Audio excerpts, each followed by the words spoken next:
Hello and welcome to another audio analysis. In today's video we're taking a look at the tracks Trapdoor Solution and The Bomb by the Swedish garage rock band The Hives, and are taken from their upcoming studio album The Death of Randy Fitzsimmons, which does land on August 11th. These tracks have been released as a bit of a 1-2 punch to follow up on the eclectic, crazy energy the band have been showing through this album. They really wanted to show the teenage angsty aggression of rock and roll. They didn't want to make something mature, something grown up, and they've certainly been showing that with some of the tracks they have been releasing. Bogus Operandi introduced us back to their great guitar-driven sound that really is just full of pace, full of energy, and really just shows the craziness that the band certainly do bring. With Countdown to Shutdown as well, we did see something a bit more powerful in terms of its heights that it was hitting. It really was coming at you with this aggressive wall of energy, but again, really getting you on your feet, really wanting to get you involved. And then we also had Rigor Mortis Radio, which really just kind of switched things up for the band. It put a lot more emphasis on the drums rather than the guitars, a bit more of a romping, stomping track that really came along, that really had quite a strong pace and really highlighted the fact that they feel that mainstream radio has become much staler over the years. So will these two latest tracks continue to add to the explosiveness of this album or simply be a dud? Let's take a look at exactly how they sound. I want to do, say no problems, I gotta do my contribution.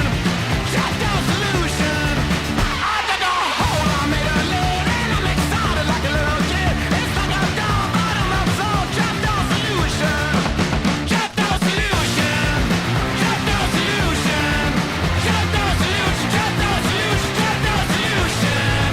Trapdoor Solution.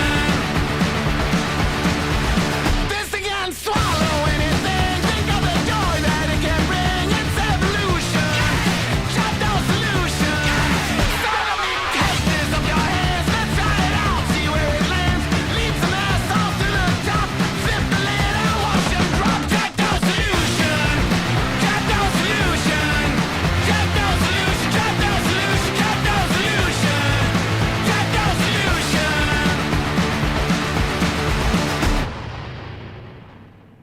Well, what an explosive little number that was. You can really see that the band are adopting something that really garage rock does get away with very well. These very short, explosive tracks, and that's what this really does. It is going to be track number 2 on this album. It's going to be slotted between Bogus Operandi and also Countdown to Shutdown. So really just continuing this high-octane energy that we do really see, and very simple just in its fact that it doesn't need to have a load of story. This isn't a well-thought-out presentation. This is a short, snappy bullet point that is just really fired at you very, very quickly. And the idea of a trapdoor solution, they did burying your head in the sand. I dug a hole, I made a lid, I'm excited like a little kid, almost like you're laying traps for other people to push them into. So we can really see that aggressiveness still coming through. We have seen with Bogus Operandi the idea of burying Randy Fitzsimmons, kind of burying him in the ground almost under a trapdoor. So they're really following that up from that initial first song, so I really do like that. And again, the layered vocals coming in with the years being included over Its Evolution, Trapdoor Solution, some rhyming lyrics as well to really add just a bit more fun and a bit more flow to this actual song.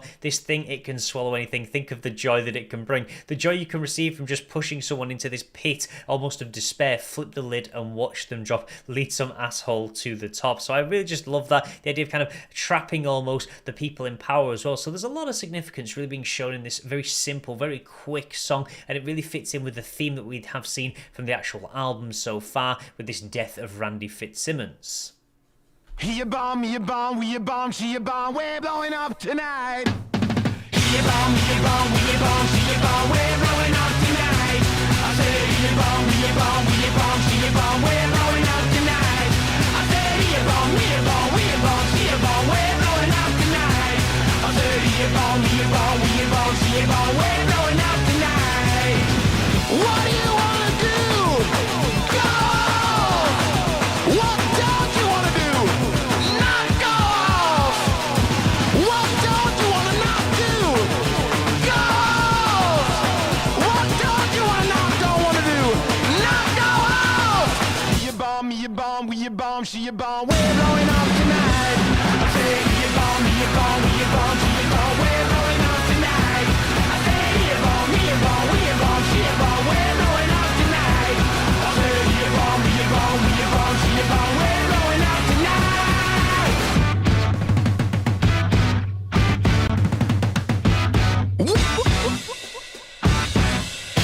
What do you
Well, what another explosive track that certainly is, just continuing this high energy. This is going to be track number 10 on the album, so we're not actually going to hear just yet what's going to be surrounding it, but certainly you can just see these quick little elements that are really coming. The very thudding drums just constantly at a high pace. The guitar's very stabby, just constantly coming in, just keeping this very janky energy that really fits in with the theme of the track and really just kind of keeps it just powering along, chugging along like a steam train that just fuses just long enough to really bring the track in before that explosive ending where we do see just everything build up with Per really just laying the vocals certainly over the top of the rest of the elements. So I really did like that, and just it's so simple, it's so catchy, just the he a bomb, me a bomb, we a bomb, she a bomb. You're rhyming the same word over and over, and it adds to this pace, adds to this catchiness. We're blowing up tonight, the idea that everybody can be quite explosive, so you can really see that coming through. And one thing I do love is the kind of call and response that we do get throughout the track. What do you want to do? Go off, and then just gradually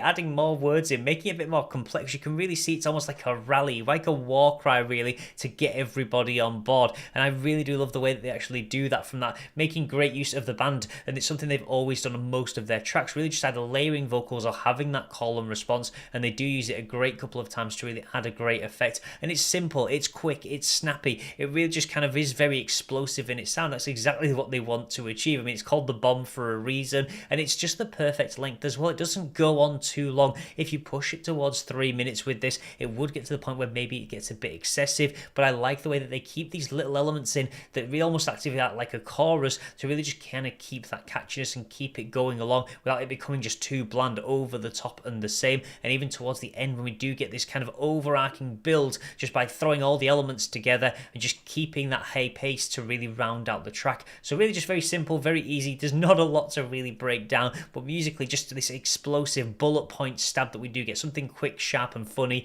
that the band love to include. It really just showing the strengths of garage rock, because it really plays to the strengths of the genre, having these short snappy tracks that really just kind of explode into this energetic sound that you can't help but just kind of come along for the ride on. So that will be everything for today's video, but as always, feel free to let me know your thoughts about these two tracks in the comments section below. I think they're just going to be a really sweet addition to the album, and we are actually going to be seeing most of the album, or the tracks on the album, be under 3 minutes. There's only a couple, I think Bogus Up Randy and Countdown to Shutdown, and maybe one other, I think Smoke and Mirrors maybe, that are over 3 minutes, but the rest, very short, very quick, very concise delivery. The album as a whole is only going to be 32 minutes with 12 tracks, so you can really see the short length, but that's certainly what suits garage rock very well. And I like that these are going to be potentially just used to divide certain tracks, and it'll be interesting to see what actually is fitting around the bomb, as we have kind of seen what's working around Trapdoor Solution. I think it'll fit in very well in just breaking up Bogus Operandi and Countdown to Shutdown. But I would certainly love to know your thoughts on these quick pitted tracks, whether you enjoy them, whether you think maybe they should have been missed from the album. Please do feel free to let me know your thoughts, and as always, if you'd like to see more content like this, then please do feel free to subscribe, and I will see you in the next Dojo analysis.